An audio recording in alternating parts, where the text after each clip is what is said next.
Hi, ADHD mums. Let's talk about something that so many of us go through.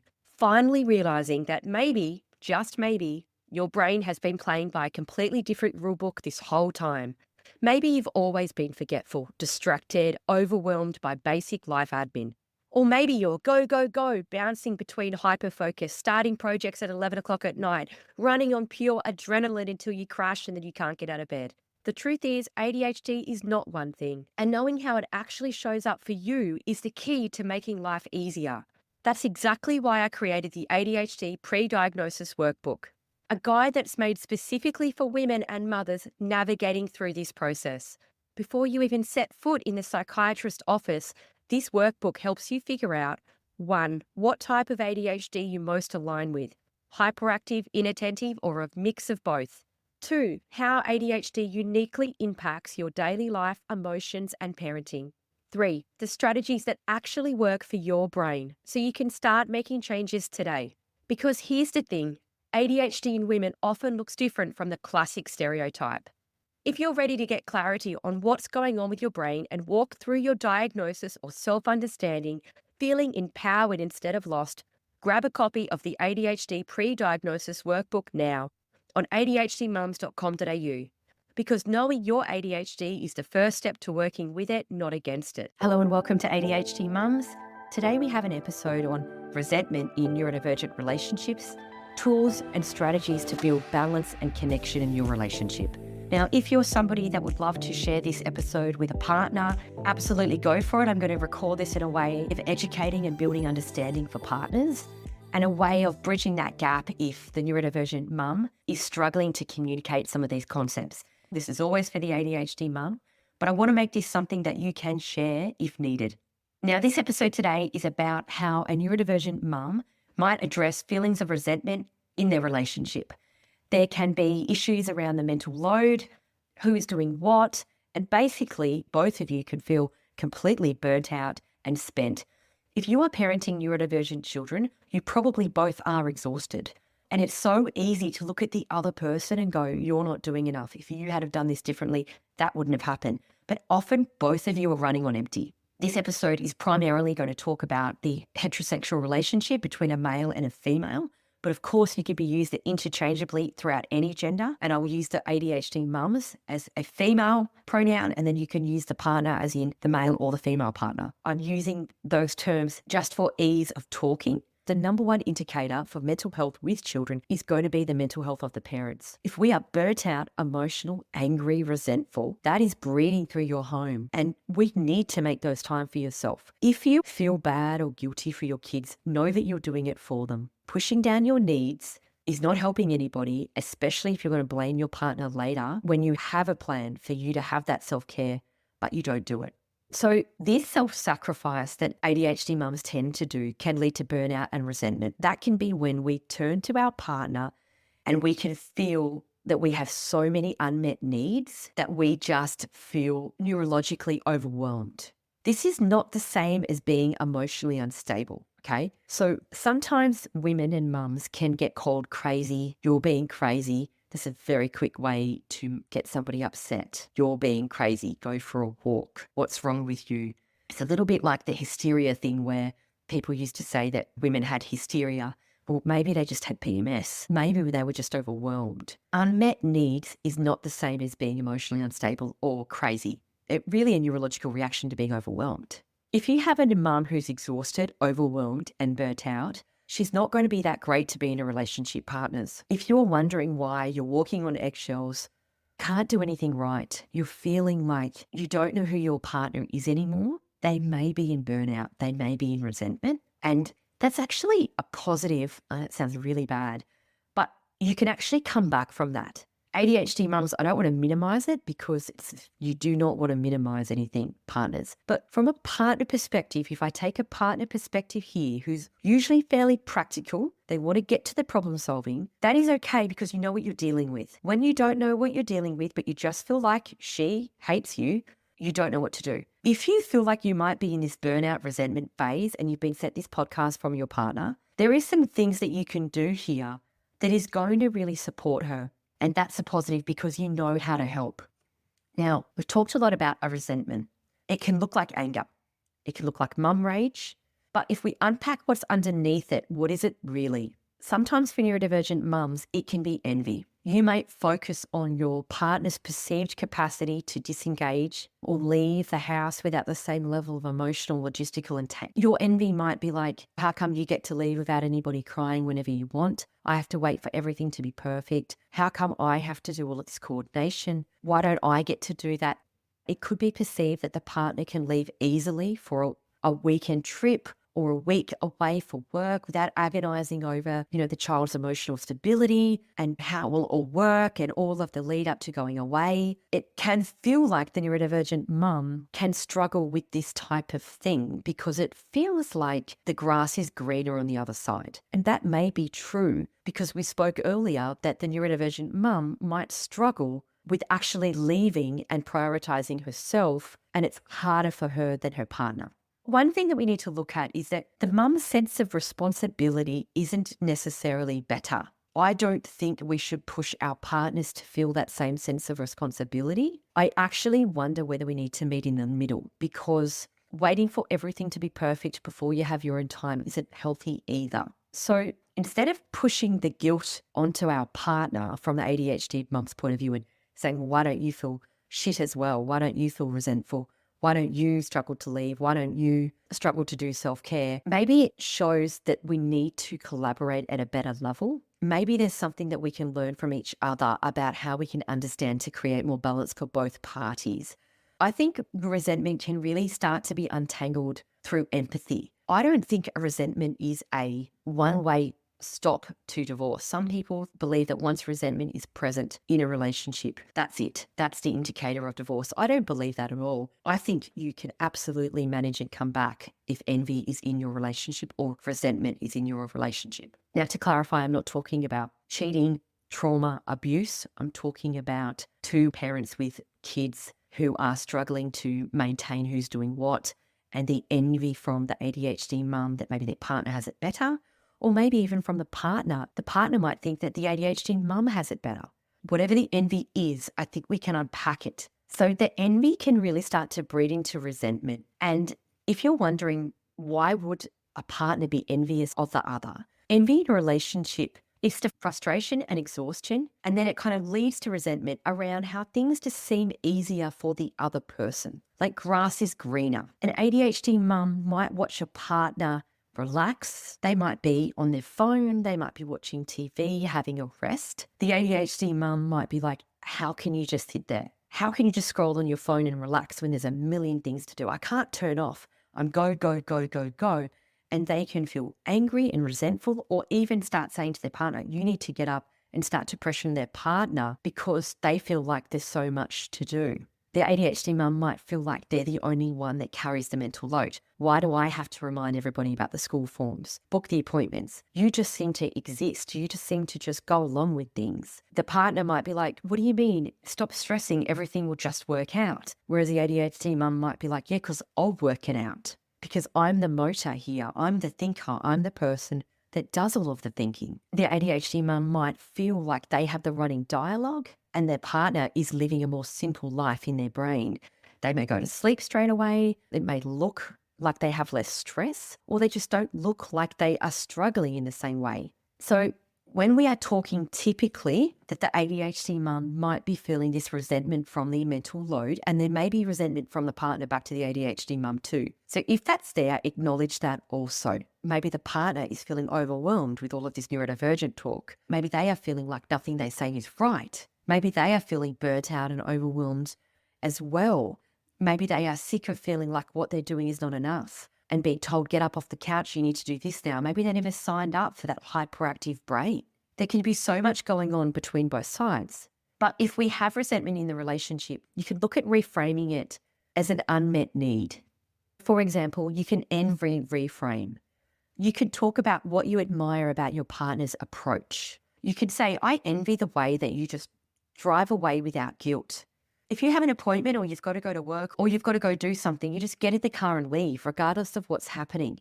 Sometimes I just wish I could do that. It's better to name how you feel than to let it breed. Now, if you're a partner and you're hearing that, you want to validate and just breathe through it. So instead of going, well, I have to go to work. Well, that's just what you do. I don't know why you don't do that. You might want to have a look at how you can step away without guilt. So let's say if you're the ADHD mum and you are saying, I'm envious with the way that you drive away without guilt when you have to go to work or you want to go do something that's agreed upon. I've got no issues with you leaving. I just envy the way that you just drive off. I wish I could do that. Now, if you are the partner, it can be difficult, but we need to be careful that we're not defensive. If she's bringing up I feel statements, what not to say is, I do plenty around here. You make me sound like a bad partner. You're acting like I don't care. When she is saying an I feel statement, I'm envious on the way that you do that. Not you shouldn't do that. It's just I'm so envious of the way that you just do that. So I would not start with defensive statements if you are the partner. You can also then go back into validation. Like, yeah, I think it's a bit harder when you're here a lot more with the kids. They're so attached to you. Like it is a bit harder when you leave. Or even something like, you're a great mum and you love them. And of course, it's hard to leave them if they're crying. Like, I get that. If you are feeling resentful to your partner, naming that and reframing it is a really positive thing to do. I think resentment gets worse when it's not mentioned. It's better to say, I'm feeling a bit resentful and I'm feeling exhausted and resentful because you've had a lot of work trips lately. Or it's cricket season and you love playing cricket and you've been out a lot on Saturdays. It's been leaving me with the kids and I'm feeling really exhausted. And that might be a conversation around where the cricket season ends, what will be something that the ADHD mum would like to do. Because it's easy for them to just then self-sacrifice instead of really putting in place something for them. So if you are feeling resentful, feel free to reframe it in a positive I feel statement. If you are the partner, hear it, validate it. Once you validate her and she feels like, yeah, you get it, you can look to making a solution and get behind her and go, well, what would make you feel a bit better? What's something we can do for you? Whatever it is, and then have that conversation. So if you're the partner and you're thinking, oh my God, I don't want all of this stuff, it's not about that. We're looking at just working well as a team. We also want to acknowledge that we are setting up a structure for both partners and the needs of both partners. We are proactively protecting each other's time for regulation. Now, often the ADHD mum has a bit of a feeling around, oh, well, I'll just do everybody else's needs. And then at the end, I might have time to do a wee. That self-sacrificing mindset's probably not going to help you in this situation if you'd like to feel supported, ADHD mum. You may need to set up some non-negotiable time blocks. If one person is getting 30 minutes to decompress in the morning, the other person is getting 30 minutes later on in the day. The kids and the extended family are understanding that both parents require equal space to self-regulate.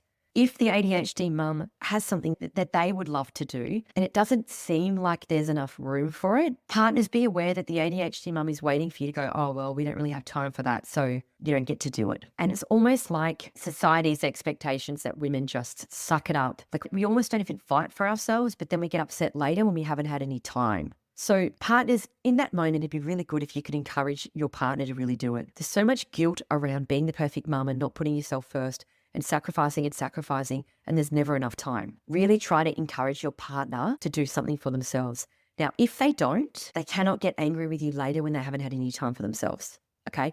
Because this is the time and space to do it. If your partner is saying to you, ADHD mum, why don't you go and do that? I'm happy for you to do that in this space. And you say, no, don't worry about it. Well, that was your opportunity. So maybe that needs to be an open invite, like just do that on a Saturday if you'd like to. If you choose not to, that's okay. But it's an open invite. You could if you want. And basically from the partner's point of view, like don't throw that back in my face later because you didn't do it. And that's the sense of responsibility that we as ADHD mums have to have. So we get caught in the guilt and the shame and not prioritizing ourselves. Don't then blame your partner if you don't go and do that, if they've tried to create that space for you and you've not taken it up. The reason I'm saying that is because I'm guilty of that. My partner might say, well, you can go and do that, or, that would be really good, or I'm happy to do that. And then I go into the guilt that I shouldn't be doing that. And I don't take him up on it. And then I get upset later when I'm burning out and I feel exhausted and I get all emotional. And really, it's not a great time then for my partner to say, well, you could have done that for yourself, but you didn't. That's not the time. When I reflect on it later on, what were the preventative things that I knew that I should have been doing? And it was taking him up on his offer. There is a sense of responsibility on both parties to take and make time for themselves. So yes, I acknowledge ADHD mums. It can be really difficult if you feel like you're helping with the emotional regulation with kids more. They get more upset if you leave. leave, you may need to just start leaving, because if you wait for the stars and the moon to align for you to have the time off, you may never go. So there is a sense of responsibility on you to make that time with your partner and then take the time, ADHD mum. Your partner can't force you to get in the car. You need to actively take and carve out that time as well. And it's not up to your partner to make it perfect for you to leave. It's up to you to leave no matter what, because that is the scheduled time, because that is what partners do. They go, oh, I have to go now because cricket's on. I have an appointment. I have to go here. I said I was leaving at 9, so I will. They just leave. And there's going to be that sense of misunderstanding from ADHD mums around how could they just leave during that? But there's also that sense of not understanding from the partners. Where it's like, well, I told you that you could go and do that and you never went. We know that there's some significant differences in emotional regulation capabilities and sensory processing compared to neurotypical individuals. If you have a ADHD mum, they can experience emotional dysregulation and also RSD, which is rejection sensitivity dysphoria. So what RSD, or rejection sensitivity dysphoria, looks like is that it can be a really intense emotional reaction to perceived rejection, criticism, failure. It can look from a partner's perspective like, gee, she's sensitive. I can't say anything because she flies off the handle. She overreacts. And it probably is an overreaction depending on what the situation is. But for the ADHD mum, it can feel really overwhelming and painful response to perceived criticism, failures, and their emotional pain can really represent more intensely. The other way that ADHD mums can experience this different way of processing emotions is they can feel acutely guilty when they leave their children. They may struggle to leave their children even though they're desperate for a break. It can look really confusing for the partner. Like, you're saying you want a break and I'm telling you to go take a break, but you won't leave. I don't know what you want from me. From the ADHD mum perspective, the partner can feel or appear less emotional about leaving, more comfortable stepping away from the parenting duties. But this can feel really confusing for the ADHD mum that's desperate to do it, feeling isolated and resentful, but yet isn't doing the thing that would help them. So the emotional dysregulation really comes from the prefrontal cortex and amygdala, where the emotional processing occurs. What this can really look like is that the neurodivergent mum can feel disproportionately affected by their partner's actions or perceived inaction, which can create a cycle of guilt, envy, and resentment. Now, partners, you might be thinking, oh my God, I knew I couldn't win, and that she's just told me that. Well, what I've actually done, or what I hope I've done, is I've helped you create awareness so you can understand how it's a bit harder. If you have an ADHD partner that's caught in the guilt or caught in the emotions of leaving the kids, but you know they're desperate to leave, you may need to just tackle that guilt right up front. You may need to actively encourage them to leave. Now, this isn't about the ADHD mum going, well, now it's up to you to make me feel safe to leave. It's not about that at all. It's the ADHD mum's responsibility to prioritize herself. And if there's a plan that's met with, hey, ADHD mum, at this time, that is your time for you. You leave then. But from the partner perspective, understand it may be harder for them to leave. If you're confused why that is, that can be why. So it may be offering smaller things, smaller spaces, more regularly, rather than like take a whole day off once a month. You might be better off saying go for a walk for half an hour once a week. This is not about clearing your schedule forever. This is about creating short, sharp breaks that will start to alleviate some of the burnout and the resentfulness in ways that the neurodivergent mum thinks will work. So this may be taking a shower by herself for 30 minutes of a night time. That might be all she wants. Now, for me, to give you a personal example, partners, there's times with my partner that I feel resentful, and he says to me that he feels he's walking on eggshells, and he's probably correct. Particularly when I've got PMS, I really am quite unreasonable. I get it. And I acknowledge that. But one thing that we have come to agree on is if he says he feels like he's walking on eggshells, I say to him, let me lock the door and have a shower. When I do that, I might just light a couple of candles, put some music on. But like 20 minutes later, I feel so much better. For him, that investment in that time and knowing that I need that and I come out feeling better, he's more than happy to do that. But if he doesn't know what to do and I'm just irritated, it can be really hard. So look practically at creating the smaller breaks in a way that works for both of you, because who is right? And we need to make time for ourselves. One thing for the partners that I think is just always going to be great is if you could remind your ADHD mum partner that she is enough exactly as she is. You don't need to be perfect. You're a great mum. You're doing so much. I'm so proud of you. Well done. Acknowledging how hard she's trying and that she's enough just as she is always going to make your ADHD mum partner feel loved. If you are unsure what to say, you can always come back to that one. All right, so let's wrap up. Thank you so much. I know these conversations are not always easy. No one wants to feel like they're failing their partner, they're dropping the ball. If there's one thing I hope that you take away from this episode, it is not about blame. It's about awareness and teamwork. If this episode hits home, share it with your partner. Use it as a starting point for your own conversation. Jump into the Facebook group, share your experience. I hope this was helpful for you. Thank you so much and see you next time. The key message here is you are not alone. Thank you for listening. If you enjoyed this episode, follow us on Instagram or head over and join our amazing ADHD Mums Podcast Facebook community. Everything you do matters and helps to spread the word about what neurodiversity in females looks like.